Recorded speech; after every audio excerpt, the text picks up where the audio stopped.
સહજાત્મ સ્વરૂપ પરમ ગુરુ.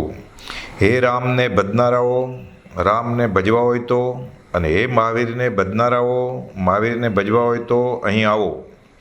વચનામૃત 680માં આ પોકાર કરનારની આ કૃતિ શ્રી આત્મસિદ્ધિ શાસ્ત્ર અંગે પૂજ્ય શ્રી બ્રહ્મચારીજી આત્માનુભવના રણકાર સાથે કહે છે કે આ તો કળિયુગના કેવળી કે દુષ્મકાળના મહાવીર છે. લખે છે, પરમાત્મા દશા હાંસલ કર્યા બાદ, અખંડ સ્વરૂપમાં રમણતા થયા બાદ આ આત્મસિદ્ધિ શાસ્ત્ર લખાયું છે. આત્મપ્રવાદ, આખો ગણધરવાદ, જે મૂળમાં 26 કરોડ શ્લોક પ્રમાણ તેને 142 ગાથામાં ગૂંથી લઈ એકી કલમે માત્ર 1.5 કલાકમાં લખી આત્માની સિદ્ધિ, આત્માની સાબિતી માટે જગતને અનમોલ ભેટ આપી. 125 વર્ષ પહેલાં લખાયેલ મહાવીરના આ મૂળ માર્ગનો સાર પૂજ્ય પ્રભુસિંહજી કહે છે, અર્ધમાગધીમાં નથી, તેથી સામાન્યમાં કાઢી નાખવું નહીં. પૂજ્ય બ્રહ્મચારીજી કહે છે, આત્મસિદ્ધિ બોલીએ છીએ પણ જ્ઞાન કેમ પરિણામ પામતું નથી? અત્યારે સત્પુરુષ થયા તેને ન ઓળખે તો પછી 2500 વર્ષ પહેલાં થયા એવા મહાવીર ભગવાનને ક્યાંથી ઓળખી શકે? આત્મસિદ્ધિ શાસ્ત્રમાં સમ્યક દર્શનના મુખ્ય નિવાસભૂત એવા આત્માના 6 પદનો બોધ છે. ગાગરમાં સાગર એવું આ શાસ્ત્ર અધ્યાત્મના બધા કોયડાઓનો ઉકેલ લાવે એમ છે. બધા ગ્રંથો વાંચ્યા હોય તેમાં પણ જો શંકા રહી જાય તો આત્મસિદ્ધિ શાસ્ત્ર વાંચવાથી તે શંકાનું સમાધાન થઈ જાય છે એમ પૂજ્ય શ્રી બ્રહ્મચારીજી કહે છે. એવો એ અપૂર્વ ગ્રંથ છે. જૈન માર્ગમાં કુળધર્મે શ્વેતાંબર હોય તો 45 આગમ, સ્થાનકવાસી હોય તો 32 આગમ, દિગંબર હોય તો 5 પરમાગમ, અને જૈનેતર કોઈ વેદાંતી હોય તો વેદનો અભ્યાસ કરી આત્મા શોધવા મહેનત કરે એ સ્વાભાવિક છે. અહીં આખરે માન્યતા તો બાપ દાદાના કે પોતાના માનેલા એવા કુળ સંપ્રદાયની થઈ, કોઈ જ્ઞાનીની તો નહીં જ. અને માને માર્ગ મોક્ષનો, પણ પરમ પૌલને તો આ જોઈને કરુણા ઉપજે છે. બધા દર્શનને ત્રાજવે તોળ્યા, કોઈ ખાસ એક મતના મનાતા શાસ્ત્રો પૂર્ણ ન ભળ્યા, નહીં તો આ કાટાળો રસ્તો સાફ કરવા આટલી બધી મહેનત ન કરત. કોઈ પામે મુમુક્ષુ વાત અને સવી જીવ કરવું શાસન રસીની ભાવનાએ મહાવીરનો મૂળ માર્ગ, જે કુળ ધર્મમાં રગદોળાઈ જવા પામ્યો હતો, તે સાફ કરી મૂળ માર્ગ રૂપે અનંત કરુણા કરી આપ્યો. આવા જ્ઞાનીની નિષ્કારણ કરુણાને નિત્ય પ્રત્યે નિરંતર સ્તવમાં પણ આત્મસ્વભાવ પ્રગટે એવો અખંડ સિદ્ધાંત છે. આ દિવસો દરમિયાન આપણે સત્સંગ વાંચનમાં આવો ભક્તિનો સહેલો, પહેલો અને આ કાળમાં છેલ્લો મોક્ષનો ધુરંધર માર્ગ સેવીએ અને આત્માની સિદ્ધિ થવા, સાબિતી થવા આ આત્મસિદ્ધિ શાસ્ત્ર જ્ઞાનીઓના બોધને આધારે સમજવા પ્રયત્ન કરીએ. સહજાત્મ સ્વરૂપ પરમ ગુરુ. સહજાત્મ સ્વરૂપ પરમ ગુરુ. કર્મો કરેલા આપણે ભૂતકાળમાં જન્મો લઈ, તે કર્મનું ફળ ભોગવ્યા વીણ માર્ગ એકે છે નહીં.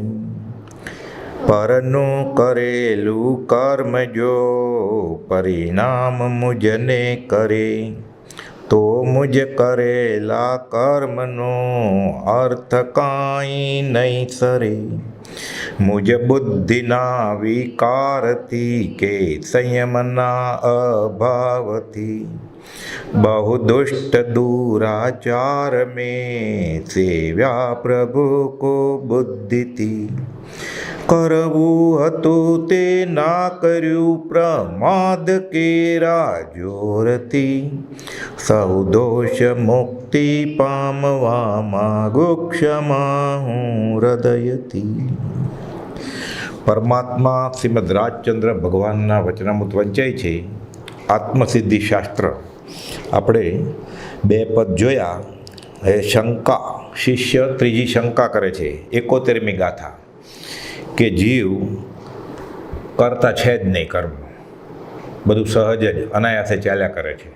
એટલે કહે છે, કરતા જીવના કર્મનો, કર્મ જે કરતા કર્મ અથવા સહજ સ્વભાવ કે કર્મ જીવનો ધર્મ. જીવ કર્મનો કરતા નથી તો બહુ સારું, કર્મનો કરતા ન હોય તો પછી ભોગવવું જ ક્યાં પડે?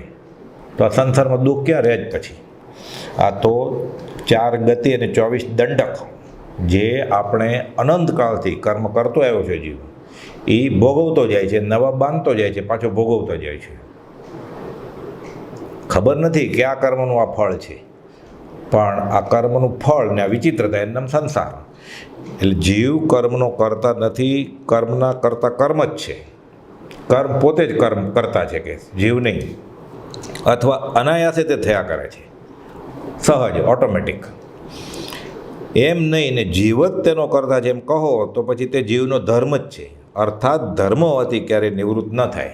બરફનો ધર્મ ઠંડુ લાગવું, અગ્નિનો ધર્મ ગરમ લાગવું, એમ આત્માનો ધર્મ જ છે જીવનો કે કર્મ કર્યા કરવા. હવે ધર્મ જ હોય તો એ છૂટે કેવી રીતે કર્મ? એ કર્યા જ કરે. અને છૂટે જ નહીં તો પછી કોઈ છૂટવાની વાત જ નથી, તો મોક્ષની વાત જ ક્યાં આવી? એટલે બધા મિથ્યા ઉપાય થયા તો. એટલે કે જે આત્મા નિત્ય છે એ સમજાયું. હવે દરેક દેહધારી જીવો જુદા જુદા પ્રકારના દેખાય છે અને જુદી જુદી રીતે સુખ દુઃખ પામે છે. તેથી કર્મ તો હોવા જોઈએ એમ સામાન્ય બુદ્ધિથી એ સમજાય છે. પણ એ જીવે કરેલા એ કર્મ છે કે કર્મ એને મેળે કર્યા કરે છે એ ખબર નથી, કે કોઈ નાખી દીધા ઉપરથી જગત કરતા એ. પરંતુ તે કર્મને આત્મા કરે છે માની શકાતું નથી. અરૂપી એવો આત્મા દેખાય નહીં, સંભળાય નહીં, જોવાય નહીં આંખથી, આ કેવી રીતે કર્મ કરતો હોય?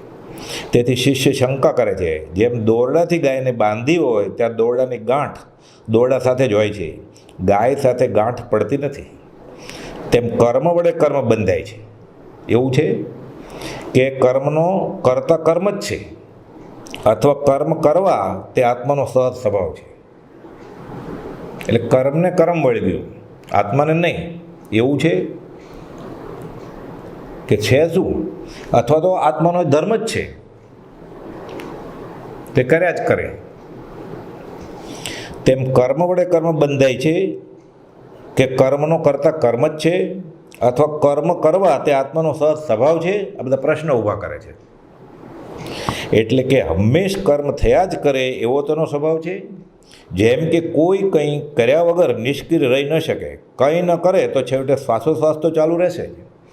અથવા કર્મ કરવા એ આત્માનો ધર્મ એટલે હંમેશ રહેનારો ગુણ છે.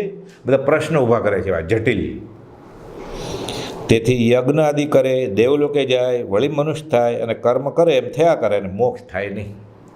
આ પ્રશ્ન આપણને આવા પ્રશ્ન ક્યાં ઉગ્યા? આ તો કુપોદો જ પ્રશ્ન ઊભા કર્યા છે આપણે માટે. 72મી ગાથા હજી પાછી દલીલ કરે છે આશંકા રૂપે કે મને આમ ભાષે છે, તમે સમજાવો. આત્મા સદા અસંગને કરે પ્રકૃતિ બંધ, અથવા ઈશ્વર પ્રેરણા તેથી જીવ અબંધ. એટલે જગત કરતા થેપ્યા અહીંયા.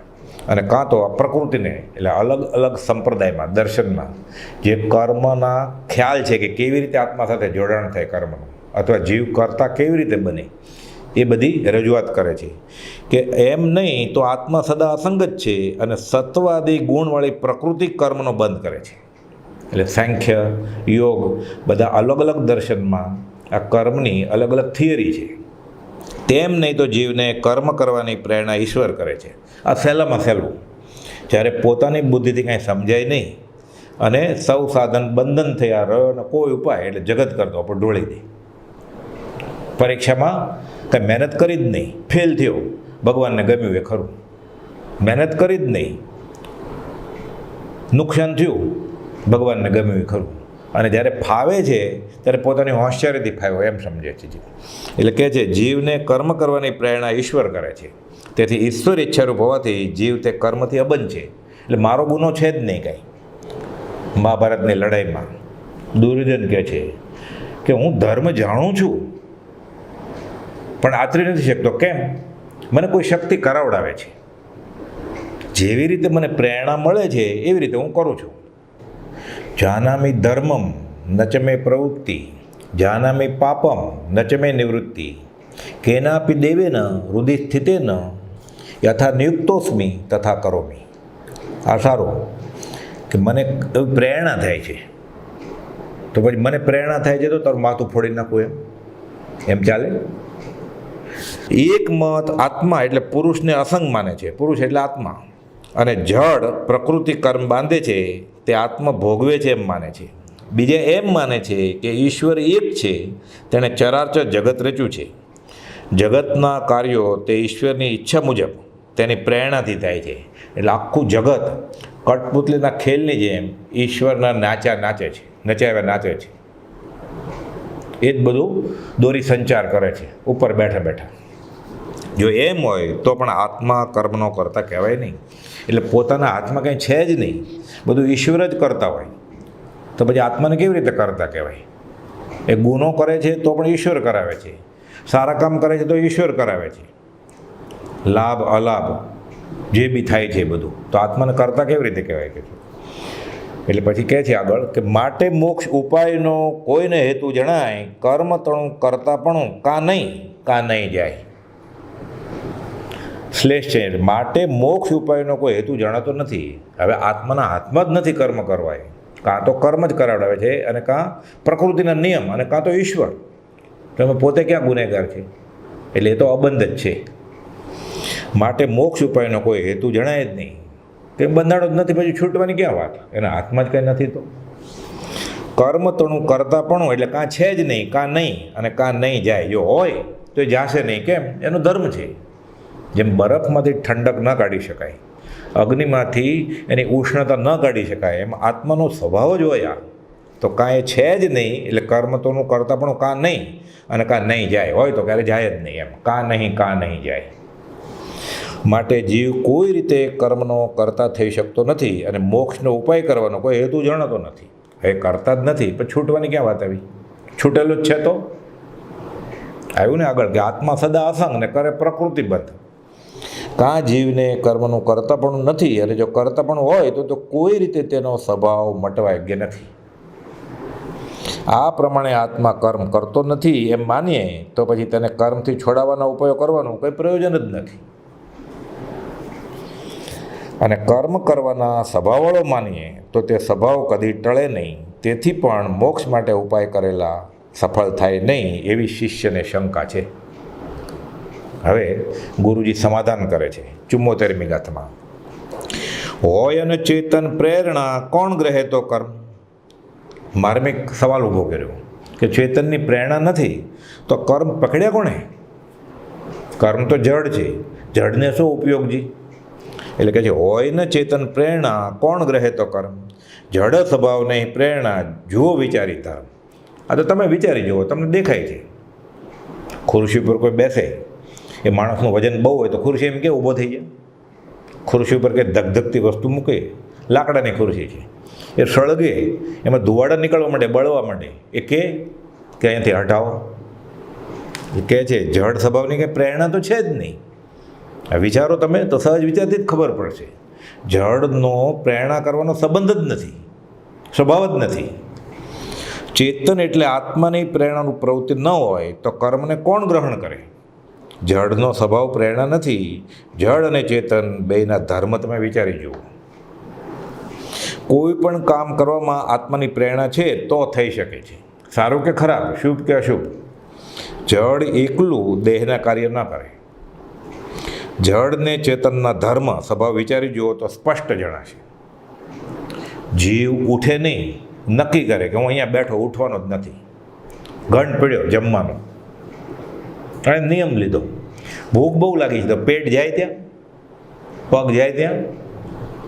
ખબર છે રસોઈ શું છે, સ્વાદિષ્ટ રસોઈ, સુગંધ આવે છે, તો જીભ મોઢું ઉપડે ત્યાં કેવી રીતે જાય? એટલે જીવની પ્રેરણા તો જોઈએ. કહે છે કોઈ પણ કામ કરવામાં આત્માની પ્રેરણા છે તો થાય. જડ એકલું દેહના કાર્ય કરી શકે નહીં. જડને ચેતનના ધર્મ એટલે સ્વભાવ તમે વિચારી જુઓ તો સ્પષ્ટ જણાશે. આ વાતનું રહસ્ય વિચારી જુઓ, આત્મા શી રીતે કર્મવાદમાં પ્રેરણા કરે છે. એટલે કહે છે કે ભાવ કર્મની જ કલ્પના આગળ આવશે હમણાં, એમાં સ્પષ્ટ કર્યું છે. પછી આગળ કહે છે જો ચેતન કરતું નથી થતા તો કર્મ. ગુરુજી સમજાવે છે એ ન કરવો જ ન કરે, કરવો હોય તો કરે. તેથી સહજ સ્વભાવ નહીં તેમજ નહીં જીવ ધર્મ. જો એનો સહજ સ્વભાવ હોય તો તે કર્યા જ કરે તો અટકી જ ન શકે. પણ એ ન કરવું હોય તો ન પણ કરે. એને ઉઠવું હોય તો ઉઠે, ન ઉઠવું હોય તો ન ઉઠે. એને ખાવું હોય તો ખાય, ન ખાવું હોય તો ન ખાય. એને ક્રોધ કરવો હોય તો કરે, નહીં તો ન પણ કરે. એને લોભ કરવો હોય તો કરે, નહીં તો ન પણ કરે. એના હાથની વાત છે. એટલે કહે છે આત્મા જો કર્મ કરતો નથી તો તે થતા નથી. એટલે સહજ સ્વભાવ એટલે અનાયાસે તે થાય એમ કહેવાય નહીં. કેમ થયા જ કરે છે. તેમજ તે જીવનો ધર્મ પણ નથી, કેમ કે સ્વભાવનો નાશ થાય નહીં અને આત્મા ન કરે તો કર્મ થાય નહીં, એટલે ભાવ ટળી શકે છે. માટે તે આત્માનો આ સ્વાભાવિક ધર્મ નથી કર્યા કરવું. એ અનંત કાળથી એને ટેવ પડી ગઈ છે, એટલે અભ્યાસમાંથી અધ્યાસ થઈ ગયો છે, દેહાધ્યાસ. પણ એ સ્વભાવ ટાળવો હોય તો ટાળી શકે. જો પ્રેરણા ન હોય તો કર્મ કોણ ગ્રહણ કરે? એટલે પ્રેરણા કરવાવાળો છે. અને જડમાં પ્રેરણા ગુણ છે જ નહીં. કદાચ એમ માનીએ કે પ્રેરણા ધર્મ જડનો પણ ગુણ છે, આપણે માની લઈએ સમય માટે, દલીલ માટે, કે ચાલો જડ પાસે પણ પ્રેરણા ગુણ છે, તો ગઢ પટ કે ટેબલ ખુરશી વગેરે ક્રોધ કરતા કે હરખ શોક કરતા જણાય. કોઈ વડાપ્રધાન બેસે ખુરશી પર, કોઈ સંત બેસે તો ખુરશી રાજી થાય, અને કોઈ દુરાચારી બેસે તો નારાજ થાય સોફા. એટલે હરખ શોક તો કંઈ દેખાતો નથી. અને કર્મના ગ્રહણકર્તા તરીકે પણ જણાય, પણ તેવો અનુભવ કોઈને ક્યારે થયો નથી. કર્મના કરતા કર્મ ન હોઈ શકે, કેમ કે ઉપર મુજબ જડને આવી શક્તિ જણાતી નથી, જડને ઉપયોગ જ નથી. એટલે કરવું ન કરવું, સારું ખરાબ, હર્ષો ગમો અણગમો, એવા કંઈ ભાવ છે જ નહીં, કેમ કે ઉપયોગ લક્ષણ જ જીવનું છે. આ વિલક્ષણ છે. જડ અને ચેતનને અલગ કરવા માટેનું આ મુખ્ય લક્ષણ છે. બાકી ઘણા બધા ગુણ છે, સમતા, રમતા, ઉરતતા, જ્ઞાયકતા, સુભાસ, વેદકતા, ચૈતન્યતા. પણ એમ જે ઉપયોગ લક્ષણ છે એ ચૈતન્યતાનો ગુણ એ ખાલી જીવ તત્વમાં જ છે. એટલે પ્રેરણા શક્તિ માત્ર જીવમાં જણાય છે, કોઈ જડ પદાર્થમાં જણાતી નથી. એટલે જડમાં પ્રેરણા શક્તિ નથી, એને માટે સંસ્કૃત ન શીખાવે તો એ અનુભવની વાત છે. બધાને કાશી જવાની જરૂર નથી એના માટે. એટલે કે આ તો સહજ. કૃપાલદેવ કહે છે વિચારી જુઓ બેના ધર્મ તમે જ. 76મી ગાથા. કેવળ હોત અસંગ જો ભાસત તને ન કેમ, અસંગ છે પરમાર્થથી પણ નિજ ભાને તેમ. કેવળ જો અસંગ હોત, અર્થાત ક્યારે પણ તેને કર્મનું કરવા પણ ન હોત, તો તને પોતાને તે આત્મા પ્રથમથી જ કેમ ન ભાસત? અસંગ જ હોત, છૂટો જ હોત તો દેખાય ને. અત્યારે કેમ દેખાતો નથી?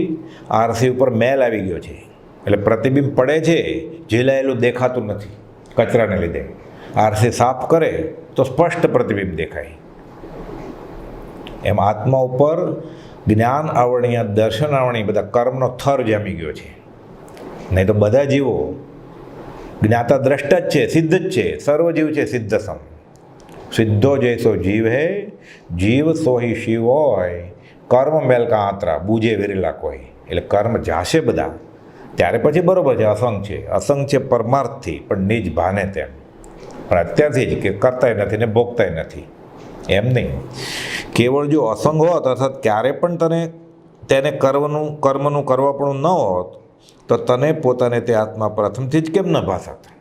પરમાર્થથી તે આત્મા અસંગ છે, પણ તે તો જ્યારે સ્વરૂપનું ભાન થાય ત્યારે.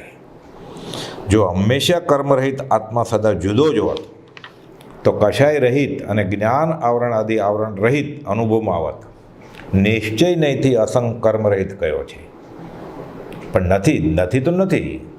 અત્યારે કઈ દશા છે? અને અસંગ દશાનો અનુભવ તો સંકિત થયા પછી જ થાય છે. 77મી ગાથા. કરતા ઈશ્વર કોઈ નહીં, ઈશ્વર શુદ્ધ સ્વભાવ, અથવા પ્રેરક તે ગણે ઈશ્વર દોષ પ્રભાવ. આ ગાથામાં સહજ રીતે જ કોઈનું દિલ ન દુભાય એવી રીતે જગત કરતાં ઉડી ગયા છે. જગતનો અથવા જીવોના કર્મનો ઈશ્વર કરતાં કોઈ છે જ નહીં. શુદ્ધ આત્મા સ્વભાવ જેનો થયો છે તે ઈશ્વર છે. કર્મ નથી, છૂટી ગયા, શુદ્ધ થઈ ગયા. એ અહીંયા હોય તો સાકાર પરમાત્મા. દેહ જાય, આયુષ્ય જાય, પૂરું થાય. વેદનીય ગોત્ર કર્મ પૂરું થાય. આયુષ પૂર્ણે મટીએ દૈહિક પાત્ર જો. અને તેને જો પ્રેરક એટલે કર્મના કરતા ગણીએ તો તેને દોષનો પ્રભાવ થયો ગણાવવો જોઈએ. માટે ઈશ્વરની પ્રેરણા જીવના કર્મ કરવામાં પણ કહેવાય નહીં. એટલે આ કરતા પણ ઈશ્વરમાં આરોપીએ તો ઈશ્વરને ગાળ ખાવાનો જ વારો આવે. જગતમાં પ્રાય બધા દુઃખી જ છે. કોને લીધે? તો પછી ઈશ્વરને લીધે. એમ જ થાય. તો ઈશ્વરના વખાણ કોણ કરે? પછી ઈશ્વરને પૂજે કોણ? એ પ્રતીતિ અહેસાસ થઈ જાય કે બધું ઈશ્વર જ કરે છે, તો ઈશ્વરને માર ખાવાનો વારો આવે પછી. એટલે કરતા ઈશ્વર કોઈ નહીં, સર્વ કર્મથી મુક્ત શુદ્ધાત્મા થયા તે ઈશ્વર. તો કર્મના કરતા હોઈ શકે નહીં. જો ઈશ્વરને સર્વજીવોના કર્મના પ્રેરક માનીએ તો પછી તેના દોષોનો પાર રહે નહીં, અથવા ઈશ્વર દોષ પ્રભાવતો હતો. એટલે ઢગલાબંધ દોષ આવી જાય ઈશ્વરને. તો પછી ઈશ્વર કર્મ વળગાડે અને જીવ તે પ્રમાણે વર્તે તો પછી આત્માનું સ્વતંત્ર અસ્તિત્વ ક્યું રહે? જીવનું કાંઈ સ્વતંત્ર અસ્તિત્વ રહ્યું જ નહીં પછી. એટલે પછી એ કર્મ કરે એમ કરવાના, એ જન્મ આપે, એ મારે, તો પછી છૂટવાની વાત જ ક્યાં આવે? પણ ધર્મની જરૂર શું છે? મંદિરની જરૂર શું છે? સદાચારની જરૂર શું છે? એ કરાવશે, એ ખવડાવશે ત્યારે ખાવાનું, એ પીવડાવે ત્યારે પીવાનું. વળી જીવ પોતાનો સ્વભાવ બદલી શકે તેમ છે. લાગણી, હર્ષ, શોક, ગુસ્સો કરવો કે માફ કરી દેવું તે પુરુષાર્થે શક્ય છે. ક્રોધ આદિ રોકાય છે, લાગણી બદલી શકે છે. તો પછી ઈશ્વર જ કર્મ વળગાડે તો આ શક્ય કેવી રીતે બને? એટલે આ તો બધું પ્રકૃતિ ધર્મે બન્યું. તો પ્રકૃતિ પોતે જડ જ છે. તો જડ કેવી રીતે પ્રેરણા કરે? આત્મા પ્રકૃતિ ન ગ્રહે તો તેને વળગે કોણ અને કેવી રીતે? એટલે પ્રકૃતિથી થાય છે બરાબર, પણ પ્રકૃતિને ગ્રહણ કરવાનું આત્માનું કામ છે. ન કરવું ન પણ કરે. ભાવ પોતાના હાથમાં છે. પ્રારબ્ધ જે બંધાઈ ગયું પહેલાં એ પોતાના હાથમાં નથી. એટલે એમ લાગે છે કે આજે પણ મારા હાથમાં કાંઈ નથી, પણ ભાવિ તારા હાથમાં છે. એટલે દ્રવ્ય કર્મનું બીજું નામ પ્રકૃતિ, પણ તે ભાવ કર્મ વિના બંધાયું કેવી રીતે? એટલે મૂળમાં તો આત્મા જ બધું નક્કી કરે. છૂટવું છે, બંધાવવું છે, શાશ્વત સુખ જોઈએ છે, બધું આના હાથમાં છે. એને ભગવાન થવું હોય તો થઈ શકે, એને નરકે જવું હોય તો જઈ શકે. અંતઃકરણ કર્મ ગ્રહે એમ કહેવામાં આવે તો અંતઃકરણ પણ જીવ એટલે આત્માના મનન થવા પર કાર્યરત છે. એ રીતે આત્માની પ્રેરણાથી જ કાર્ય થાય. એટલે જીવની પ્રેરણાથી જ કર્મ બંધ થાય અને જીવ ધારે તો એ કર્મથી છૂટી શકે. 78મી ગાથા. ચેતન જો નિજ ભાનમાં કરતા આપ સ્વભાવ, વર્તે નહીં નિજ ભાનમાં કરતા કર્મ પ્રભાવ. આત્મા જો પોતાના શુદ્ધ ચૈતન્ય આદિ સ્વભાવમાં વર્તે, એટલે વિભાવમાં રાજીને કોઈ કર્મ ન બાંધે, તો પોતાના તે જ સ્વભાવનો કરતા છે. એટલે શું? શુદ્ધ સ્વભાવનો કરતા બન્યો. પણ શુદ્ધ સ્વભાવનો ગુણ શું છે? ઠરી જવું, શાંતિ. તો શાંતિ ભોગવે, એ શાશ્વત સુખ ભોગવે અને એમાંથી બહાર નીકળી જાય સ્વભાવમાંથી વિભાવમાં, અને કાંઈ પણ કરે. હર્ષ, શોક, રતિ, અરતિ, ગમો, અણગમો, એ પ્રમાણે કર્મ બંધાય અને એનું ફળ આવે. ઝેર ખાવાથી ઝેરનું ફળ, સાકર ખાવાથી સાકરનું ફળ. અર્થાત તે જ સ્વરૂપમાં પરિણમિત છે. પોતે પોતાના સ્વરૂપમાં તે શુદ્ધ ચૈતન્ય આદિ સ્વભાવના ભાનમાં વર્તતો ન હોય તો કર્મભાવનો કરતા છે. એટલે જ્યારે જીવ શુદ્ધ ઉપયોગમાં ન હોય ત્યારે શુભ કે અશુભ બાંધતો જ હોય. એટલે આવે છે ને, શુદ્ધ ભાવ મુજમાં નથી, નથી સર્વ તુજ રૂપ. એટલે કાં અશુભ ને કાં શુભ ધર્મની કરણી એ કરે ત્યારે એ વ્યવહારિક ભૌતિક લાભ સુખને માટે કરતો હોય. એટલે બધું અશુભ જ થયું. પરમાર્થે તો છૂટવા માટે કરે, શુદ્ધના લક્ષ્ય કરે તો લેખે લાગે. તેથી સ્પષ્ટ થાય છે કે આત્મા જ પ્રેરકપણે કરતા છે. જો તે પોતાના શુદ્ધ સ્વરૂપમાં સ્થિર થાય તો તે ચેતન ભાવનો કરતા થાય, ચૈતન્યનું બળ વધારનારો થાય અને પોતાના સ્વરૂપમાં ન રહેતા રાગદ્વેષ રૂપે પરિણમે પરભાવમાં વર્તે તો કર્મનો કરતા થાય.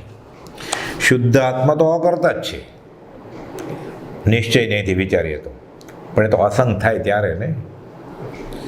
પણ અપેક્ષા એ કેમ કે સ્વભાવનો કરતા છે અને સ્વભાવનો આનંદ સુખ પણ ભોગવે છે. સુખનો આભાસે થાય છે, એટલે ખોટું સુખે ભોગવે છે અજ્ઞાનને લીધે. અને સહજ સુખ, સાચું સુખ એ જ ભોગવે છે. સહજ પરિણામનો કરતા ભોગતા છે, પણ વિભાવનો કરતા નથી નિશ્ચયથી. જો સર્વાંશે અકર્તા કહેવામાં આવે તો જળ અને જીવમાં ભેદ જ ન રહે. એટલે માનો કે એમ કહીએ કે ના, એટલે પકડાઈ ગયું કે આત્મા કાંઈ કરતો જ નથી, તો જળ ને જીવમાં ફરક શું? કાંઈ ન કરવું એ મોટામાં મોટો પુરુષાર્થ છે. વિભાવમાં ન રાખવું, પોતે પોતાનામાં જ રહેવું, આ મોટામાં મોટો સ્વભાવ છે. તો જળ બધા પોતે પોતાનામાં જ છે, તો ત્યાં ઉપયોગ લક્ષણ નથી. ઉપયોગ સાથે પોતે પોતાનામાં રહે. ઉદય આવેલા કર્મમાં વિભાવમાં રાચ્યા વગર સ્વભાવમાં ઠરી રહે, આ પુરુષાર્થની ચરમ સીમા છે. આનું નામ પરમેશ્વર પદ છે. આ દેહાતીત દશા છે, દેહ છતાં જેની દશા વર્તે દેહાતીત. મોક્ષ, તો મોક્ષ આ મોક્ષ છે. તો મોક્ષ એટલે શું? દોરડીથી બાંધવામાં આવેલા હાથનો બંધ છોડવામાં આવે ત્યારે જેમ દોરડીના બંધની નિવૃત્તિ અનુભવમાં આવે, એટલે અહીંયાથી અહીંયા સુધી દોરડી બાંધી હોય ટાઈટ, પછી ધીરે ધીરે છોડતા જાય આપણે, એટલે એને ખબર પડે આંગળીનું ટેરવું છૂટું થયું, આંગળા છૂટા થયા, પછી વૃષ્ઠ એટલે કાંડું છૂટું થયું, પછી હાથ છૂટો થયો, ખભો છૂટવા માંડ્યો, એક જ દોરો બાકી રહ્યો. હવે ટર્ન છૂટી જશું. હવે અનુભવે, સદેહે અનુભવે. અને જેને છૂટી જાય છેલ્લો દો ભાવથી, એને મોક્ષ સદેહે અનુભવમાં આવે. એટલે મોક્ષનું સુખ અહીં જ અનુભવાય છે. કુપોલદેવ કે ઈશદ પ્રાગભાવ પર ત્યાર પછી ઈડર સંવંત 1955 5મા દિવસે કુપોલદેવ પ્રભુશ્રીને કહ્યું, અમે સિદ્ધનું સુખ અહીં અનુભવીએ છીએ. તો તમે સિદ્ધ થઈ ગયા છો? સિદ્ધ થઈ ગયા છે ભાવથી. સાકાર પરમાત્મા. પછી આયુષ્ય પૂર્ણ મટીએ દેહિક પાત્ર જો, એ સિદ્ધ ભગવાન. ઓમ નમઃ સિદ્ધેભ્ય. સહજ સ્વરૂપે જીવની સ્થિતિ થવી, તેનું નામ જ મોક્ષ છે. ખરેખર મોક્ષ. ઓલો મોક્ષ તો જ્યારે એક પણ કર્મ બાકી નથી, એટલે શરીર જ ધારણ કરવાનું નથી. એ મુખ્ય તો આ છે, ઈચ્છે છે જે જોગીજન અનંત સુખ સ્વરૂપ મૂળ શુદ્ધતે આત્મપદ સહયોગી જીન સ્વરૂપ. ઓલા ત્યાં તો સીધું ઓલું મોક્ષી છે, આપણે તો એ ઈચ્છવાનું છે. જ્ઞાન થયા પછી એ તો ભાગેડું વૃત્તિ છે. ઉદય આવેલા કર્મમાં એ મારા જ કર્મ છે, તારે દોષે તને બંધન છે. આ સંતની પહેલી શિખામણ છે. ત્યાં સમભાવમાં રહે, વિભાવ ન રચે. એટલે મોક્ષનું સુખ અહીં જ અનુભવે. એટલે સહજ સ્વરૂપનું ભાન થવું, એ જ સહજ સ્વરૂપે સ્થિતિ થવી, આને મોક્ષ છે. કુપોલદેવે 609માં વચનામૃતમાં મોક્ષની વ્યાખ્યા આપી છે. સંજ્ઞ યોગે જીવ ભૂલ્યો છે. પછી તો કુપોલદેવ કહે ને, એક પરમાણુ માત્ર ન મળે સ્પર્શ. અને સદેહ જ કશાઈ ગયા, વિષય ગયા. એટલે કુપોલદેવ કહે ને, કિંચિત માત્ર ગ્રહવું તે સુખનો નાશ. કોઈ ઈચ્છા જ નથી, રાગ નથી ને દ્વેષ નથી. આત્મા અસંખ્યાત પ્રદેશી. એક પણ પ્રદેશે અને રાગ અને દ્વેષ ન હોય તો શું થાય? જ્યાં રાગ નથી ત્યાં દ્વેષ નથી. આ તો અખંડ સિદ્ધાંત છે. આ વિતરાગ નહીં. રાગને વળી દ્વેષનો લવલેશ આત્મપ્રદેશમાં પરમાત્મા સમજો ધર્મમૂર્તિ, આ દેહધારી વેશમાં. આ સજીવન મૂર્તિ, આ દેહધારી પરમાત્મા, આ મૂર્તિમાન મોક્ષ. એટલે કહ્યું કે અમે પરમાત્મા સ્વરૂપ થયા છીએ. કોઈને કહે ઝવેરી કેવી રીતે મુંબઈથી લખે અમે પરમાત્મા સ્વરૂપ થયા છીએ? અનુભવ છે કે લખે છે. પરમાત્માપણાના અભિમાનથી અમે આમ નથી લખ્યું. એટલે વિષય કશાય જાય, જ્ઞાનીના વચનને આધારે એને વચન પ્રતીતિ આવે સદાચારથી, પછી પુરુષ પ્રતીતિ આવે, અને કાં તો પુરુષ પ્રતીતિ આવે જીવનકળા વાંચે. પ્રભુશ્રીજીના, બ્રહ્મચારીજીના, સૌભાગભાઈના, અંબાલાલભાઈના ચરિત્ર વાંચે અને વિચારે કે આ કોણ? એ ભગવાન તરીકે કેમ ઓળખી ગયા? પોતાના કરતાં 14 વર્ષ નાના ઝવેરી, મુંબઈના વેપારી, ભગવાન. એ પ્રથમ મિલનમાં આવી ઓળખાણ. 44 વર્ષ નાના, એટલે દીકરાના દીકરા જેવડા, પૌત્ર જેવડા, સાષ્ટાંગ દંડવત નમસ્કાર કરે. એટલે આ બધું તો આ કાળની જ વાત છે. એટલે આખું મોક્ષ, કર્મ, પાપ, પુણ્ય છૂટી જવું, આ બધું કલ્પના નથી કંઈ. આખું ગણિત વિજ્ઞાન છે. આખું વિતરાગ વિજ્ઞાન છે. મેથમેટિકની ફોર્મ્યુલા જેવું છે. આમ થાય તો આમ થાય, આમ થાય તો આમ થાય. એટલે કહે છે જીવ સંઘના યોગે આ બધું ભૂલ્યો છે. સંઘની નિવૃત્તિ આ ભાન પ્રગટે છે. પણ શા માટે નથી પ્રગટતું? વચમાં સ્વચ્છંદ અને પ્રતિબંધ આડા આવે છે. એટલે સ્વચ્છંદ રોકે તો મોક્ષ થાય. 79મી કડી શંકા. જીવ કર્મ કરતા કહો પણ ભોગતા નહીં સોય, શું સમજે જડ કર્મ કે ફળ પરિણામી હોય? જીવને કર્મનો કરતા કહીએ તો પણ તે કર્મનો ભોગતા ઠરે નહીં. કેમ કે જડ એવા કર્મ શું સમજે કે તેને ફળ દેવામાં પરિણામી થાય? જડ કેમ નક્કી કરે કે આને હું દુઃખી કરું, આને સુખી કરું, આને ઠંડુ લાગુ, આને ગરમ લાગુ? એનો સ્વભાવ છે. આ પદાર્થ વિજ્ઞાન છે. આ એ બધું પ્રકૃતિના નામે નિયમે ચાલે છે. બધું કર્મનો કરતા જીવ છે એ સિદ્ધ થયું, પણ કર્મનો ભોગતા જીવ હોઈ શકે નહીં એમ શિષ્ય શંકા કરે છે. કેમ કે નિર્જીવ એવા કર્મ સજીવ એવા જીવને પુણ્ય પાપના ફળ સી રીતે આપે?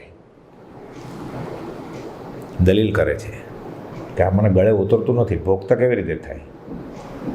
6 પદના પત્રમાં કુપોલે સમજાવ્યું ને કે એનો વિષ ખાધાથી વિષનું ફળ, અમૃત ખાધાથી અમૃતનું ફળ. હાથમાં બરફ રાખે તો ઠંડુ લાગે, હાથમાં અગ્નિનો ગોળો રાખે દાજી મરાય. એનો સ્વભાવ છે આ. જળને ઉપયોગ નથી કે આને હું સુખી કે દુઃખી કરું. એ પ્રમાણે ફળે છે. કર્મ સ્વભાવે પરિણમે થાય ભોગથી દૂર. 80મી ગાથા. વચમાં આપણે ઈશ્વરને લાવશું કે એ ફળ આપે છે. તો ફળદાતા ઈશ્વર ગણે ભોગતાપણું સદાય, એમ કહે ઈશ્વરપણું જ જાય. કે આપણે એમ કરી લઈએ તો શિષ્ય કે મને સમાધાન થઈ જાય કે આ ફળ કર્મ નથી આપતું, ઈશ્વર આપે છે. પણ તો પછી ઈશ્વરનું પણ વયું જાય, કેમ કે ઈશ્વર કરતા તો છે જ નહીં. તે ફળ આપવાનું કામ કેવી રીતે કરે? ફળદાતા ઈશ્વર ગણીએ તો ભોગતાપણું સાધી શકાય. અર્થાત જીવને ઈશ્વર કર્મ ભોગવાવે, તેથી જીવ કર્મનો ભોગતા સિદ્ધ થાય. પણ આપણે દશરથ રાજાના ગુનામાં ન આવ્યો હોય તો રામ શા માટે આપણને દુઃખી કરે, જગત કરતા હોય તોય? પણ પરને ફળ દેવા આદિ પ્રવૃત્તિવાળો ઈશ્વર ગણીએ તો તેનું ઈશ્વરપણું જ રહેતું નથી. કરવું, કરાવડાવવું, કરતા પ્રત્યે અનુમોદવું, મનથી, વચનથી, કાયાથી આ વયું જાય જ્યારે, ત્યારે અકર્તા થાય. અને પછી શરીરે વયું જાય ત્યારે સિદ્ધ પદે બેસે. પછી ત્યાં બેઠા બેઠા એ પ્રેરણા કેવી રીતે કરે, ફળ કેવી રીતે આપે? ફળ આપવાની એને ઈચ્છા હોત તો ત્યાં જઈ જ ન શકત. જેને એક પણ કર્મ બાકી છે કરવાનું, તે કરતા હોય એને અનુમોદન આપવાનું, તો ત્યાં જઈ જ ન શકે. 9 કોટીએ છૂટે. મન, વચન અને કાયા, કરવું, કરાવડાવું ને કરતા પ્રત્યે અનુમોદવું, ત્યારે જ ત્યાં બેસી શકે. હવે ત્યાં જઈને કરવા માંડે ફળ આપવાનું કામ, તો ઈશ્વર છે જ નહીં. અને બીજા કોઈ ફળ આપી શકે એમ નહીં, કે બીજા જે મુક્ત નથી થયા એ બધા પોતાના કર્મને આધીન છે. એટલે કોઈ એવા દેવ હોય, દેવી હોય, એવી શક્તિ હોય, એમ સમજે કે ચાલો સિદ્ધ ભગવાન નહીં પણ કોઈક એવા જગત નિયંતા દેવ દેવી શક્તિ છે, એમ કે ને મા શક્તિને, બ્રહ્માને, એવું. તો એ પણ કર્મને આધીન છે ને, એ કરે છે એટલે એને ફળ તો મળે જ. જે કોઈ ચેતન સ્વભાવમાંથી વિભાવમાં આવે એને સારું કે ખરાબ ફળ મળે, તો એ બી કર્મને આધીન છે.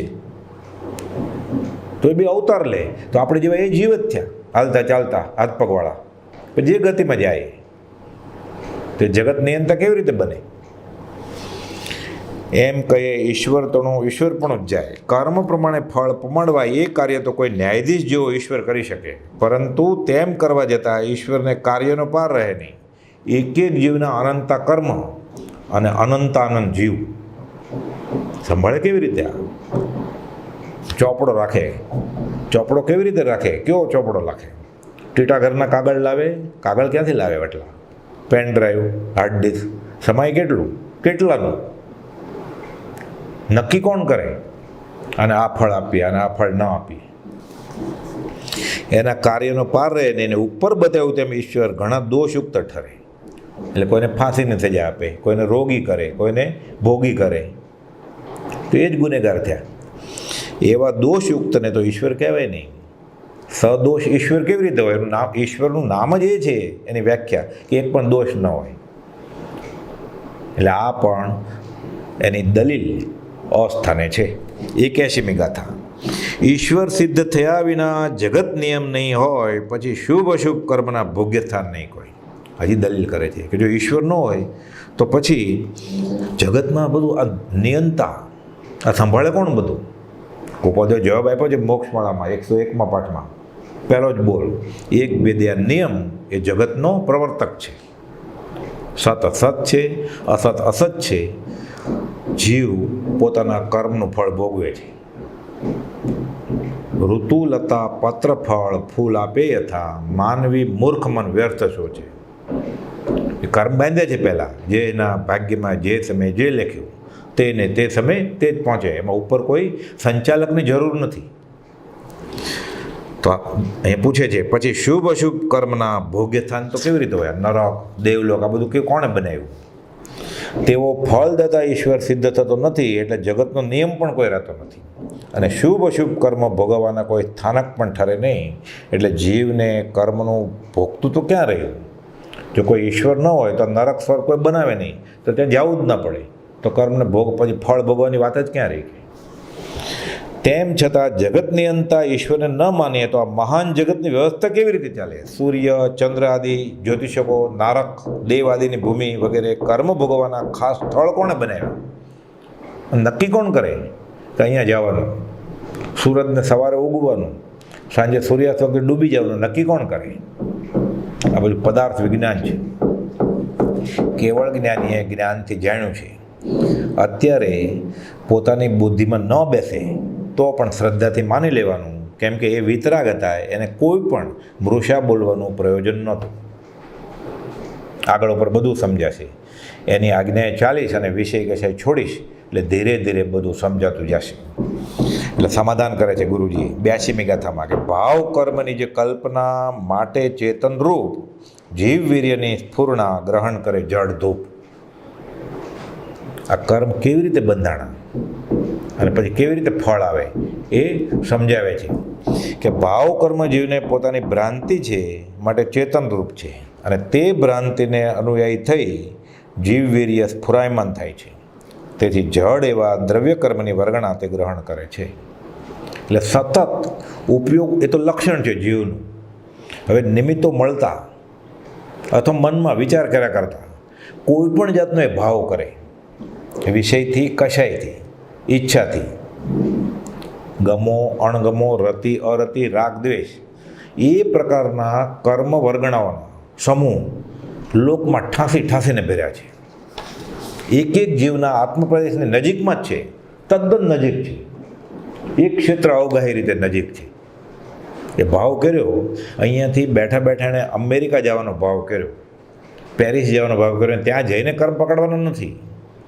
એ પ્રકારના કર્મ કાર્બન વર્ગણા અહીંયા પડી જ છે. એ ભાવ કર્યો તરત જ આત્માના પ્રદેશો કંપાયમાન થાય અને પકડે એટલે કર્મ વર્ગણા આત્માના પ્રદેશ સાથે જોડાણ થાય, સંયોગ થાય. આ દ્રવ્ય કર્મ બન્યું. હવે બેઠું છે, લખાઈ ગયું.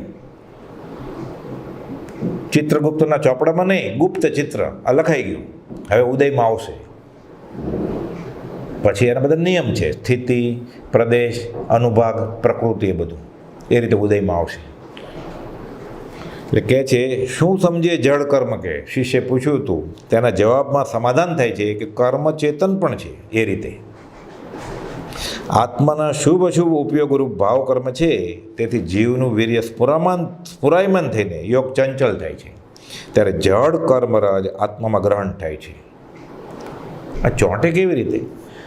આનો કર્મગ્રંથમાં દાખલો છે કે કપડું, એના ઉપર તેલનું ટીપું ઢોળાણું છે, અને જીવ એ પછી તેલના ટીપાના ડાઘાવાળું શર્ટ પહેરીને બહાર જાય તો રજકણ બધા ઉડતા હોય, ધૂળ ઉડતી હોય રસ્તાની, આખા શર્ટ ઉપર પડે છે. જ્યાં ચિકાશ છે ત્યાં ચોંટી જાય, એ ડાઘો દેખાય. પછી એ પ્રમાણે ફળ આપ્યું કે આખું સફેદ શર્ટ હતું, આ કાળું થઈ ગયું, જ્યાં જગ્યાએ ધૂળ ચોંટી, માટી ચોંટી. હવે પ્રયોગ કરવામાં આવે સાબુ પાણીનો, તો તેલ કાઢી નાખવામાં આવે, એટલે કશાય કાઢી નાખવામાં આવે. તો એટલે જે ચોંટ્યા હતા એ ચિકાશને લીધે ચોંટ્યા હતા, એ કર્મ નીકળી જાય. ડાઘો નીકળી ગયો, કર્મ ખરી ગયા, બાકી જે વધ્યું એટલે મોક્ષ. એટલે કહે છે કે વીર્ય જીવનું સ્ફુરાયમાન થયું અને યોગ ચંચલ થયા, એટલે મન વચન કાયાના યોગ. તો જળ કર્મરજ આત્મામાં ગ્રહણ થાય છે, તે બીજરૂપ હોય, કાળ પાકે, વિચિત્ર ફળ આપે છે. યોગને ઉપયોગથી આત્મા બધું કરે છે. કર્મ કેવી રીતે બંધાય છે તે આ ગાથામાં કહ્યું છે. કેવી રીતે બંધાય છે સમજી જાય તો કેવી રીતે છોડવું એ સાવ સહેલું છે. જે કારણ બંધના આગળ આવશે તે બંધનો પણ તે કારણ છેદક દશા. ઊંધે રસ્તે ચાલવા માંડ્યો એટલે કોટ્યાવધી યોજન દૂર ફંટાઈ ગયો. હવે એ રસ્તે પાછો આવે, ખબર પડી કે ખોટો રસ્તો છે તો પાછો આવી જાય. ભૂલો પડ્યો છે પાછો આવી જાય, વિભાવમાંથી સ્વભાવમાં ઠરી જાય. રાગદ્વેષ સહિત પરમાં પરિણમવું તે ભાવ કર્મ છે. તે આત્માની સવિકલ્પ દશા હોવાથી ચેતનના વિભાવ પરિણામ છે. હકીકતમાં પોતે પોતામાં રહે, બસ આ ધર્મ છે. જેમ બરફનો ધર્મ ઠંડુપણું છે, એમ આત્માનો ધર્મ આત્મામાં રહેવું એ છે. આ ધર્મ વિભાવમાંથી સ્વભાવમાં ઠરી જવું એને ઉપયોગી એવા બધા સાધનો, એ ધર્મના સાધન બહાર નીકળ્યો, લક્ષ્મણ રેખા ઓળંગી એટલે વિકલ્પ થયો, એટલે ચેતનના વિભાવ પરિણામ થયા અને જીવનું વીર્ય સ્ફુર્યું અને કર્મ બંધાણા. 83મી ગાથા. ઝેર સુધા સમજે નહીં જીવ ખાય ફળ થાય, એમ શુભ વાશુભ કર્મનું ભોગતાપણું જણાય. પ્રશ્ન પૂછેલો ને કે જળને કેમ ખબર પડે ફળ આપવું, એટલે કહે છે કે ઝેર અને અમૃત પોતે જાણતા નથી કે અમારે આ જીવને ફળ આપવું છે. એટલે ઝેરને ખબર નથી કે આને હું મારી નાખું. દવાને એમ ખબર નથી કે આ દર્દીને હું મટાડી દઉં, રોગ મટાડી દઉં. તેને તે ફળ થાય છે. એમ શુભ અશુભ કર્મ આ જીવને આ ફળ આપવું છે એમ જાણતા નથી, તો પણ ગ્રહણ કરનાર જીવ જેમ ઝેર અમૃતના પરિણામની રીતે ફળ પામે છે. એનો સ્વભાવ છે. બાંધેલા કર્મ ફળ સી રીતે આપે તેનો જવાબ છે. જીવના શુભ અશુભ ભાવથી કાર્બન વર્ગણમાં અનેક પ્રકારની શક્તિ ઉત્પન્ન થાય છે. પછી એ શક્તિ જાણે મંત્રેલી ધૂળ ન હોય એમ ચોંટી ગઈ, એ પ્રમાણે ફળ આપ્યા કરે. કોઈ 1 વર્ષ કર્મ ચાલે, કોઈ 5 વર્ષ ચાલે, કોઈ 25 વર્ષ ચાલે, કોઈ ખાલી 2 ઘડી ચાલે. એમાં પાછું હજી અબાધા કાળમાં હોય, પ્રાયશ્ચિત કરે, આલોચના કરે, પ્રતિક્રમણ કરે, અંતઃકરણપૂર્વક દૃઢ થાય, આત્માને બળિયો કરે. એ કર્મ જે ચોટ્યા છે એને ઉખેડી પણ નાખે, એટલે ફળ વગર જ વયા જાય. એ ઉખેડી નાખવું એમ નિર્જરા. એ ઉખેડવાની પ્રોસેસ કરી અટકાવ્યા એમ સંવર. એ બધા આવતા હતા શુભ અશુભ, એ આશ્રમ. એટલે આમાં ટીલા ટપકા હાથ જોડવાની વાત જ નથી. ખાલી જ્ઞાની પાસે શરણ ગ્રહે, આશ્રય ગ્રહે અને ખરેખર છૂટવાનો અભિલાષી હોય તો એને બધું તર્કબદ્ધ વાત છે. દાખલો આપે છે વ્યવહારનો. એક રાંક ને એક અંદરૂપ એ આદિ જે ભેદ, કારણ વિનાના કાર્ય તે જ શુભાશુભ વેદ. કે એક જ માના 2 છોકરા હોય, એક જ માટલાનું પાણી પીધું છે, એક જ રસોડે જમ્યા છે, એક જ સ્કૂલમાં ભણ્યા છે, 2ને ટ્યુશન રાખેલા, એક જ માને ધાવ્યા છે. એક ડબલ ગ્રેજ્યુએટ થાય, એક ભણે જ નહીં. નક્કી કોણ કરે?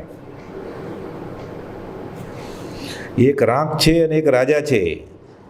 આ નીચપણું, ઊંચપણું, કુરૂપપણું, સુરૂપપણું એમ ઘણું વિચિત્રપણું છે. અને એવો જે ભેદ રહે છે તે સર્વને સમાંતર નથી. તે શુભ અશુભ કર્મનું ભોગતાપણું છે. કર્મની વિચિત્રતા ગોપાલદેવ મોક્ષપણામાં પાઠ લખ્યો છે ને કે મેં તો કહ્યું છે, તમે કહો આ કેમ.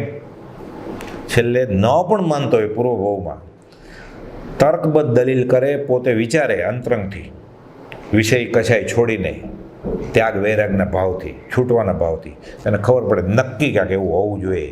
શું હોવું જોઈએ? કર્મ આ ભાવના નાના પહેલાંના ભાવના. એટલે પૂર્વ જન્મ છે એને પ્રતીતિ થઈ જાય. પૂર્વ જન્મ હતો એટલે આત્મા છે ને હતો આ થઈ ગયું.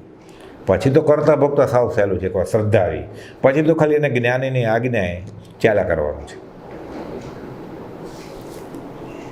એટલે શુભ અશુભ કર્મનું ભોગતાપણું જેમ સિદ્ધ થાય છે. કારણ વિના કાર્યની ઉત્પત્તિ નથી. કારણ વિનાના કાર્ય તે જ શુભાશુભ વેદ. તો ફળદાતા ભગવાન હોય તો એનો ખુલાસો કરે છે. ફળદાતા ઈશ્વર તણી એમાં નથી જરૂર, કર્મ સ્વભાવે પરિણમે થાય ભોગથી દૂર. હું બરફ હાથમાં લઉં ને મને ઠંડો લાગે, એમાં ભગવાનની ઈચ્છા હોય, આકાશી ભગવાનની, કે આને ઠંડો લાગે તો એ એમ ઈચ્છા કરે કે આ બરફ આને ગરમ લાગો તો લાગે. એટલે ફળદાતા ઈશ્વર તણી એમાં જરૂર જ નથી. કેમ તો કે કર્મ સ્વભાવે પરિણમે છે. એનો સ્વભાવ એ છે શુભ કર્મનો એવો સ્વભાવ, અશુભ કર્મનો એવો અશુભ સ્વભાવ. એવું ફળ આપે. જેણે બાંધેલા એ પ્રમાણે ફળ ભોગવે. અને હજી ન ભોગવવા હોય, આ પૂર્વેના બાંધેલા ભોગવતા શોધ થાય છે તો એવો પુરુષાર્થ કરે જ્ઞાનીની આજ્ઞાએ કે નવા ન બાંધવા પડે, નવા બાંધે નહીં, નવા ભોગવે નહીં. જગ્યા ત્યાંથી સવાર. ફળદાતા ઈશ્વરની એમાં કંઈ જરૂર નથી. ઝેર અને અમૃતની રીતે શુભ અશુભ કર્મ પરિણમે છે. અને નિસત્વ થયેથી ઝેર અને અમૃત ફળ દેતા જેમ નિવૃત્ત થાય છે, તેમ શુભ અશુભ કર્મને ભોગવવાથી તો નિસત્વ થાય છે. એટલે હાથમાં સળગતો અંગારો પકડી રાખીએ તો એ કાંઈ 10 વર્ષ સુધી ન બળ્યા કરે. એટલો ભાગ રાખ કરી નાખે, નિસત્વ થઈ જાય, એટલું બળી ગયું, પતી ગયું. પછી હાથનો અંગારો કે આખી દુનિયા ન બાળે. 86મી ગાથા. તે ભોગ્ય વિશેષના સ્થાનક દ્રવ્ય સ્વભાવ ગહન વાત છે શિષ્ય કઈ સંક્ષેપે થાવ. કે નરક, દેવલોક આ બધું કોણે બનાવ્યું સમજાવે છે કે ઉત્કૃષ્ટ શુભ અધ્યવસાય તે ઉત્કૃષ્ટ શુભ ગતિ, ઉત્કૃષ્ટ અશુભ અધ્યવસાય તે ઉત્કૃષ્ટ અશુભ ગતિ, શુભ અશુભ અધ્યવસાય મિશ્ર ગતિ છે. આપણે બધા ક્યારેક શુભમાં હોય, લગભગ અશુભમાં હોય, ચાલ્યા કર્યા. એ પ્રમાણે એને એવા સંયોગો મળતા જાય. અને તે જીવ પરિણામ તે જ મુખ્યપણે તો ગતિ છે, પોતાના પરિણામ પ્રમાણે જ નક્કી થાય. તથાપિ ઉત્કૃષ્ટ શુભ દ્રવ્યોનું ઉર્ધ્વગમન, ઉત્કૃષ્ટ અશુભ દ્રવ્યનું અધોગમન, શુભ અશુભની મધ્ય સ્થિતિ એમ દ્રવ્યનો વિશેષ સ્વભાવ છે. આપણે એનો ગુણ છે. એ કેમ ગુણ છે? હવે એ પ્રશ્ન આપણે એમ થાય, સૂર્ય પૂર્વમાં કેમ ઉગે છે, પશ્ચિમમાં કેમ નથી ઉગતો, અને પૂર્વમાં આથમતો કેમ નથી? એટલે એવા ખોટા વિકલ્પ કરીને જીવ ઊંધે રસ્તે ચડી જાય તો પછી કાંઈ છેડે પહોંચે નહીં. અને આવા સ્વભાવથી એ બધા ભોગ્ય સ્થાનક છે. એ શિષ્ય જળ ચેતનના સ્વભાવ સંયોગાદી સૂક્ષ્મ સ્વરૂપનો અત્રે ઘણો વિચાર સમાય છે. માટે આ વાત ગહન છે તો પણ તને સાવ સંક્ષેપમાં કહી છે. એટલે બધું પ્રથમ મિલનમાં જ બધું કેમ સમજાય છે? જ્ઞાનીની આજ્ઞાએ ચાલે એ પ્રમાણે કરે તો બધું સમજાય છે. ધીરે આગળ ઉપર પછી બધું સમજાશે. શિષ્ય શંકા કરે છે કે ચાલો આ તો બધું માની લીધું, કર્મ છે પોતે કર્યા એ ભોગવે છે, પણ એનો મોક્ષ નહીં થતો હોય. કેમ? કર્યા કરે ભોગવ્યા કરે. એટલે 87મી ગાથામાં કહે છે, કરતા ભોગતા જીવ હોવો પણ તેનો નહીં મોક્ષ, વીત્યો કાળ અનંત પણ વર્તમાન છે દોષ. આત્મા છે, આત્મા નિત્ય છે, અનંતકાળથી છે, તો છૂટ્યો કેમ નહીં? ક્યારે એણે મહેનત કરી જ નહીં છૂટવાની? તો નથી જ કરી. જ્ઞાનને ખબર છે, જ્ઞાનના જ્ઞાનમાં છે. કહે છે કરતા ભોગતા જીવ હોય પણ તેથી તેનો મોક્ષ થવા યોગ્ય નથી, કેમ કે અનંતકાળ થયો તો પણ કર્મ કરવા રૂપી દોષ હજુ તેને વિશે વર્તમાન જ છે. એટલે આટલા કાળથી જે ચાલ્યું આવે છે તો એ કાંઈ કેમ છૂટી જશે કે કર્મ કરવાનું? જીવ કર્મનો કરતા ભોગતા છે એ સમજાયું, પણ તેનો મોક્ષ થઈ શકે એમ માન્યામાં આવતું નથી. કારણ કે જો મોક્ષ થતો તો અનંતકાળ ગયો છતાં કેમ ન થયો? તો થયો ને, અનંતકાળથી અનંત જીવોનો મોક્ષ થયો. પણ આને બુદ્ધિમાં હજી બેસતું નથી. એટલે હજી પાછો બીજો પ્રશ્ન ઉઠાવે છે, શુભ કરે ફળ ભોગવે દેવાદી ગતિમાંય, અશુભ કરે નરકાદી ફળ. કર્મ રહિતને કાંઈ કે સારા કર્મનું સારું ફળ, ખરાબ કર્મનું ખરાબ ફળ. એટલે બધે રખડવું પડે. છૂટી શકે એવું નહીં હોય કે સાવ કરતા ભોગતો પણ વયું જાય, એ હજી એને બુદ્ધિમાં ઉતરતું નથી. શુભ કર્મ કરે તેથી દેવાદી ગતિમાં જાય, શુભ ફળ ભોગવે. અશુભ કર્મ કરે તો નરકાદી ગતિમાં જાય, અશુભ ફળ ભોગવે. પણ જીવ કર્મરહિત કોઈ સ્થળે હોય નહીં. એટલે સામાન્ય બુદ્ધિથી બરોબર લાગે ને કે તર્ક બરોબર છે, તો કોઈ છૂટતો જ નહીં હોય. તો જે છૂટી ગયા છે એ નિષ્કારણ કરુણાથી બોધ આપે છે, સમાધાન કરે છે. 89મી ગાથામાં, જેમ શુભાશુભ કર્મ પદ જાણ્યા સફળ પ્રમાણ, તેમ નિવૃત્તિ સફળતા માટે મોક્ષ જાણ. શુભ કર્મનું શુભ ફળ, અશુભ કર્મનું અશુભ ફળ, ન કરે તો ન ફળ, અને એ નિવૃત્તિનું એનું ફળ એના મોક્ષ. જેમ શુભ અશુભ કર્મપદ તે જીવના કરવાથી થતાં જાણ્યા અને તેથી તેનું ભોગતા પણ જાણ્યું, આટલું શિષ્યને સમજાણું. એટલે ગુરુજી કહે છે તેમ નહીં કરવાથી અથવા તે કર્મ નિવૃત્તિ કરવાથી તે નિવૃત્તિ પણ થવાઈ ગઈ છે. એટલે કંઈ ન કરવું એનું ફળ જ છે શું? શાંતિ, ચિર શાંતિ, અનંતકાળ સુધી એ સ્વભાવમાં ઠેર્યો રહેશે. પછી સાદી અનંત, અનંત સમાધિ સુખમાં. એનું નામ મોક્ષ છે, એનું નામ મુક્તિ છે, એનું નામ છૂટવું કહો, એનું નામ નિર્વાણ કહો, જે કહેવું હોય કહો. માટે તે નિવૃત્તિનું પણ સફળપણું છે. કે નિવૃત્તિ માટે એણે પુરુષાર્થ કર્યો ને, એટલે અશુભ કર્મ બાંધવાનું કાર્ય કરેલું એને એટલે અશુભ ફળ આવ્યું. શુભ કર્મ બાંધવાનું કર્મ બાંધેલું એટલે શુભ ફળ આવ્યું. તો નિવૃત્તિ કર્મ કરવાનો જબરો પુરુષાર્થ કર્યો તો નિવૃત્તિરૂપ ફળ મેળવે નહીં. એમાં શુભય નથી, એમાં અશુભય નથી, એમાં શુદ્ધ છે, એ પોતે સ્વભાવ છે, એમના મોક્ષ. એટલે શાસ્ત્રની ઊંડી ન સમજાય એવી ગહન વાતો પકડીને જીવ પછી ફંટાઈ જાય છે જીવ. એટલે જ્ઞાનીની આજ્ઞાએ વર્તે, વિષય કશાય છોડે, સદાચારથી વર્તે, આગળ જતાં બધું ધીરે ધીરે સમજાતું જાય. શુભ અશુભ કર્મ ફળ સહિત છે એમ તે જાણ્યું તો એ બુદ્ધિમાન. એટલે કહ્યું ને, માટે મોક્ષ સુજાણ. શુભ અશુભ કર્મથી નિવર્તું તેનું ફળ મોક્ષ પણ છે. એ નિવૃત્તિનું ફળ જ મોક્ષ છે. એ નિવૃત્તિ પોતે જ મોક્ષ છે, સદેહે. કુપોલ લખે ને 167માં, મુક્તાત્મા હોવાથી એને નામ ઠામ ગામ કાંઈ નથી પણ વ્યવહારે છે. તમે વેપાર કરો છો તો વેપાર કરતા નથી, સ્વરૂપથી જ ઈચ્છા રહી છે, વિચરે પૂર્વ પ્રયોગ, પૂર્વના ધક્કે ચાલે છે. શરીરનું કામ કરે છે, મન આત્મા તરફ સ્થિર થઈ ગયા છે, પોતે આ સ્વભાવમાં સ્થિર ઠરી ગયા છે. આત્મામાં ઉપયોગ સ્થિર કરવાથી કર્મનો સંવર નિર્ધાર થતા જે નિવૃત્તિ થાય એને મોક્ષ છે. 90મી કડી. વીત્યો કાળ અનંત તે કર્મ શુભાશુભ ભાવ તે શુભાશુભ છેદતા ઉપજે મોક્ષ સ્વભાવ. કર્મ સહિત અનંતકાળ વીત્યો તે શુભ અશુભ કર્મ પ્રત્યેની જીવની આસક્તિને લીધે વીત્યો. કર્મ બાંધેલા એટલે ભોગવ્યા, પણ તેના પર ઉદાસીન થવાથી તે કર્મફળ છેદાય. અશુભ કર્મથી તો ફળથી તો ઉદાસીન થાય, પાપથી. પછી પુણ્ય એ પ્રકૃતિ હવે નથી ભોગવવું મારે, ઠરી જાય રહ્યું, સ્વભાવમાં ઠરી જાય. એટલે કુપોદે લખ્યું છે, પાપ કર્મમાં તો બધા કાયર હોય, સુખનું પણ અનુગમમાં પણ તે સુખની પણ નિરીચ્છા આ પરમાત્મ માર્ગી પુરુષને કે એના આશ્રિતને હોય છે. આવું થાય જીવ, પછી જીવ ધીરે ધીરે એને શાશ્વત સુખનો અનુભવ થાય. એટલે કહે છે, શિષ્ય પૂછેલું ને, વીત્યો કાળ અનંત પણ વર્તમાન છે દોષ. એટલે શિષ્યની છૂટવાની સાચી જિજ્ઞાસા છે કે મારે આ દોષ છે, છૂટવું છે. અનંત કાળથી જીવનું પરિભ્રમણ થયા છતાં તેની નિવૃત્તિ કાં થતી નથી? ખંભાતના મુમુક્ષુ અંબાલાલભાઈ અને ત્રિભુવનભાઈ પ્રશ્ન કર્યો કુપાલને, અને તે શું કરવાથી થાય? કુપાલ કે તમારા પ્રશ્નથી અમને સંતોષ થયો છે, છૂટવાની ઈચ્છા જાગી. છૂટવાની ઈચ્છા જાગવી, કર્મથી નિવૃત્ત થવું, આ એક કલ્યાણનું કારણ છે. આ ડગલું માંડી લીધું, આ મોક્ષ માર્ગનો મુસાફર થઈ ગયો છે. આ વાક્યમાં અનંત અર્થ સમાયેલો છે, અને તે વાક્યમાં કહેલી ચિંતના કર્યા વિના, તેને માટે દ્રઢ થઈને ઝૂર્યા વિના માર્ગની દિશાનું પણ ભાન થતું નથી. શુભ અને અશુભને છેદીને પોતાના સ્વરૂપમાં સ્થિર થવું તે સંકિત વિના બનતું નથી. જ્યાં સુધી સમ્યક દર્શન ન હોય ત્યાંથી ધર્મની ક્રિયાઓ પણ બધી એ ભૌતિક સુખની વાંછા સાથે થતી. એટલે ફળ મળે અને સંસાર મળે, એ છૂટવા માટે કરે તો લેખે લાગે. એટલે કામ એક આત્માર્થનું, બીજો નહીં મન રોગ. એટલે જન્મ મરણથી એને ત્રાસ છૂટે.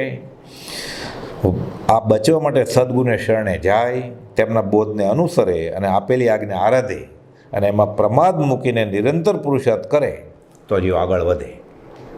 એકવાર ચાખી જાય જીવ, સંકિતને ફરસ ના થાય, પછી તો ખરેખર પુરુષાર્થ પછી તો ફરવે.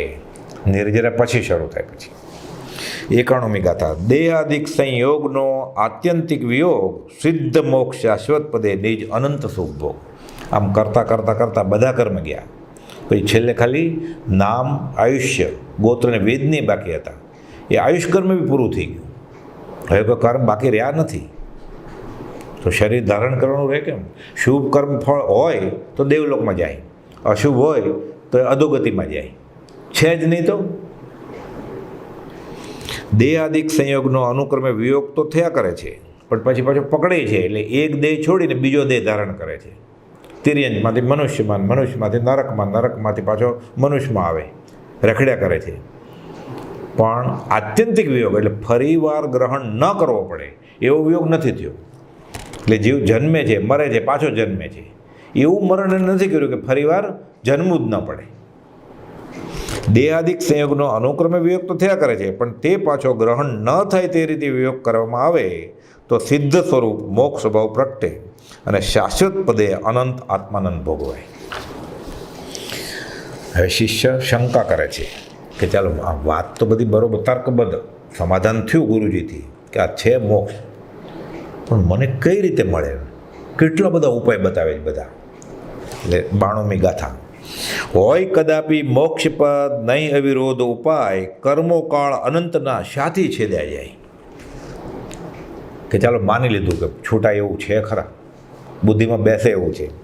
મોક્ષપદ કદાપી હોય તો પણ તે પ્રાપ્ત થવાનો કોઈ અવિરોધ એટલે યથાતથ્ય પ્રતીત થાય એવો ઉપાય જણાતો નથી. કેમ કે તે અનંતકાળના કર્મો છે.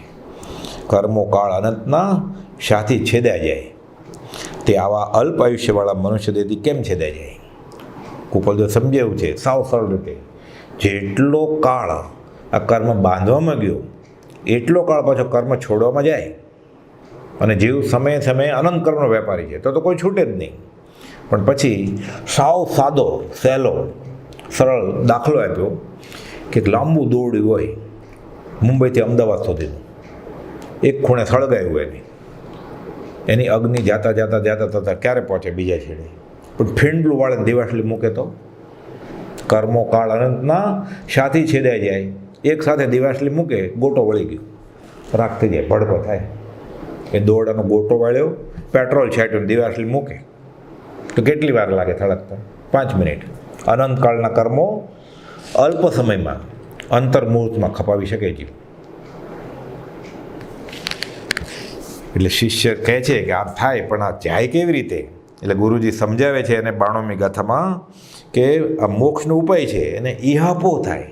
આ કર્મ ક્લેશ છૂટે કેમ? હજી આ જીવને એવો ઈહાપો થયો જ નથી.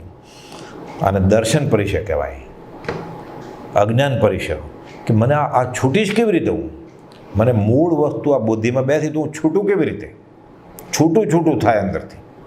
આ દર્શન પરિચય કુપાલભાઈ 330માં ખંભાતના મુમુક્ષુ કૃષ્ણદાસ પ્રત્યે લખ્યું છે આ, કે તમને એમ લાગતું હોય કે તમે દર્શન પરિચયમાં છો તો આ તો સુખદાયક છે, પણ ત્યાં આર્તધ્યાન ન થવું જોઈએ. પછી ધીરજથી કર્મ સાથે લડાઈ માંડવાની છે, કશાયો જીતવાના છે. તો એમાંથી દર્શન એટલે સમ્યક દર્શન થાય. પછી 93મી ગાથા. અથવા મત દર્શન ગણા કહે ઉપાય અનેક, તેમાં મત સાચો કયો બને ન એ વિવેક. કેટલા બધા ધર્મના ફાટા છે, કેટલા બધા ગુરુજી છે. કોઈ કહે છે દિવસે ખાઓ, કોઈ કહે છે રાત્રે ખાઓ, કોઈ કહે છે કંદ ખાવાના જ નહીં, કોઈ કહે છે ફળને કંદ ઉપર જ જીવવાનું. માનવું કોનું? અથવા મતદર્શન ઘણા. મનુષ્ય દેહના અલ્પ આયુષ્ય વગેરેની શંકા છોડી દઈએ કે ચાલો 100 વર્ષ જીવવાનો છે, પણ મત અને દર્શન ઘણા છે અને મોક્ષના અનેક ઉપાયો કહે છે.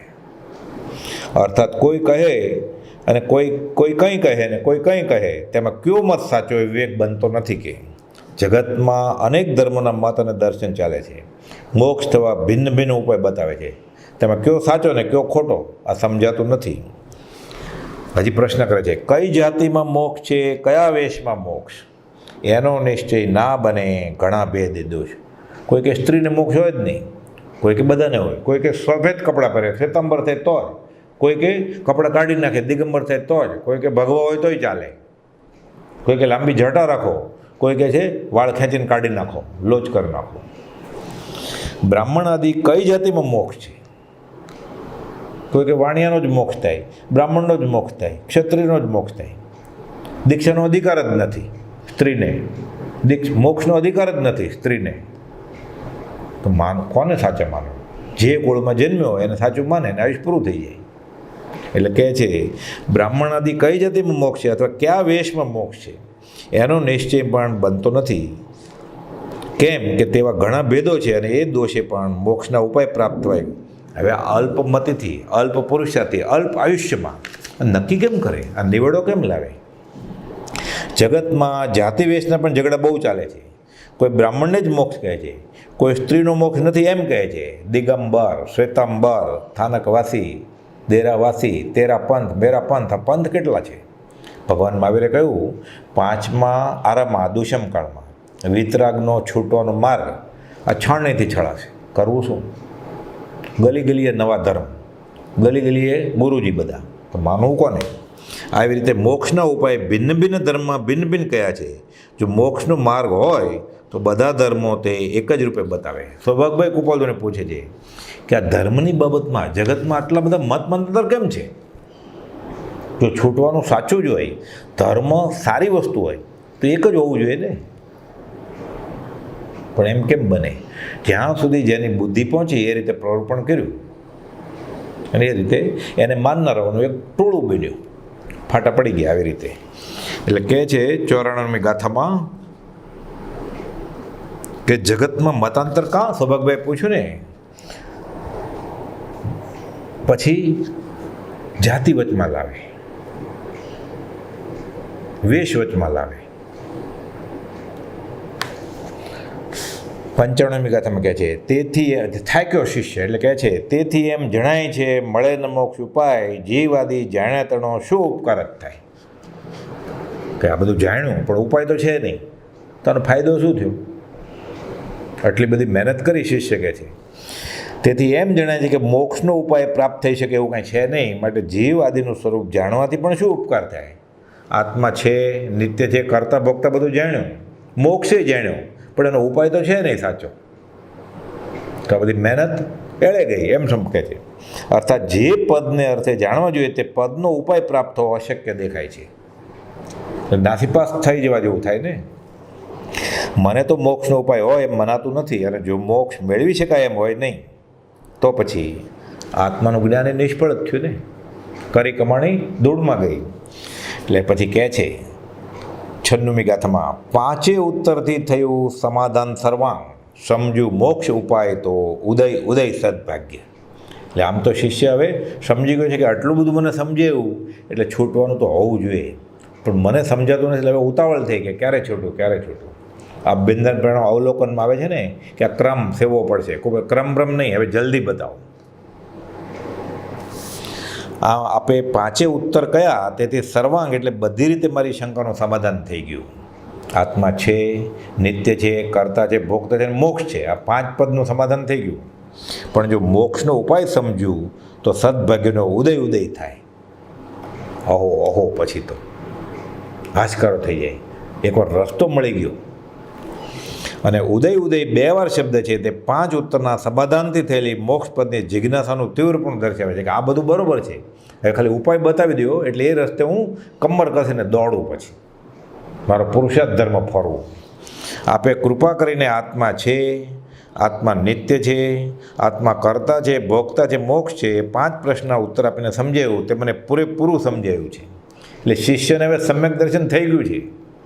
હવે ખાલી જ્ઞાનીની આજ્ઞે ચાલવાનો એ ઉત્સુક છે કે જેમ મને એમ જલ્દી મને રસ્તો બતાડો પ્રભુશ્રીજી, મને સંકિતને બ્રહ્મચર્યની દ્રઢતા આપો, મારે કરવું શું? તમે કહો એ કરવું જ મારે. હવે એક મોક્ષનો ઉપાય જો સમજાય તો મારું અહોભાગ્ય થાય. 5 ઉત્તરથી શિષ્ય મોક્ષ સુધીની શ્રદ્ધા દ્રઢ કરી છે. હવે તેને મોક્ષ પ્રાપ્ત કરવાની પરમ જિજ્ઞાસા થઈ છે. તે એવી કે જો મોક્ષનો ઉપાય મળે તો તેના પુરુષાર્થમાં મંડી પડું, હવે મને સાચો રસ્તો બતાડો. અને આ રસ્તો મળી જાય, આ સમજાઈ ગયું એટલું આત્મા છે, નિત્ય છે, મોક્ષ છે બધું. પ્રભુજીને કેવો આનંદ આવ્યો હોય કુપોદય મળ્યા પછી. આ તો અનુભવની વાત છે. આપણે બોલી કેવી રીતે શકીએ, આ લખી કેવી રીતે શકીએ? તો પ્રભુજી જાણે અને કુપોલદેવ જાણે. જો મોક્ષનો ઉપાય મળે તો તેના પુરુષાર્થમાં હું મંડી પડું કે છે. શિષ્ય કહે છે હવે છોડું નહીં, મોક્ષ રૂપ આત્મકલ્યાણ જરૂર કરી લો. જગતના મતોથી મોક્ષનો ઉપાય જડે એવો નથી.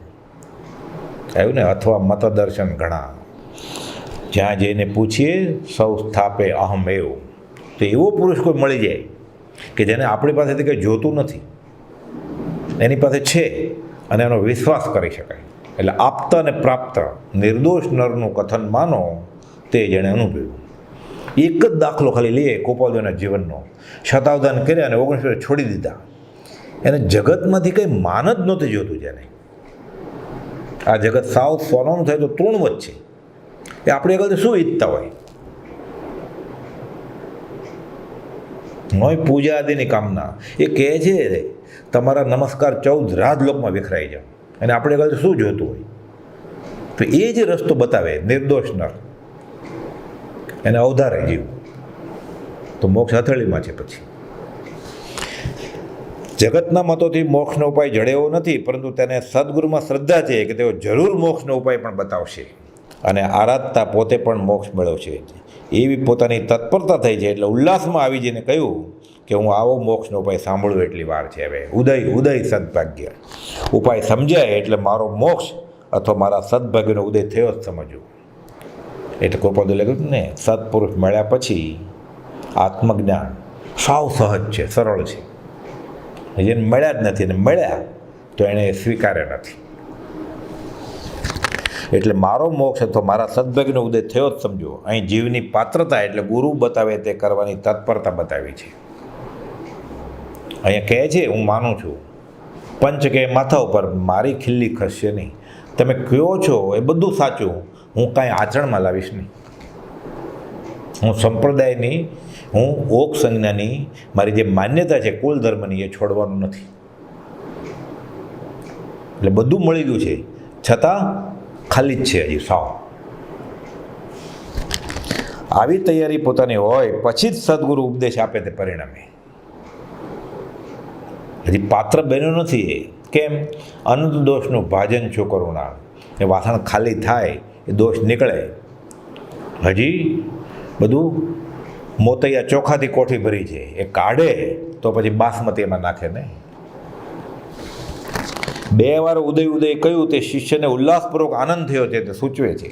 શરૂઆતમાં જગતના મતોનો વિચાર કરતાં મોક્ષ પ્રાપ્તિ નથી એમ લાગ્યું હતું.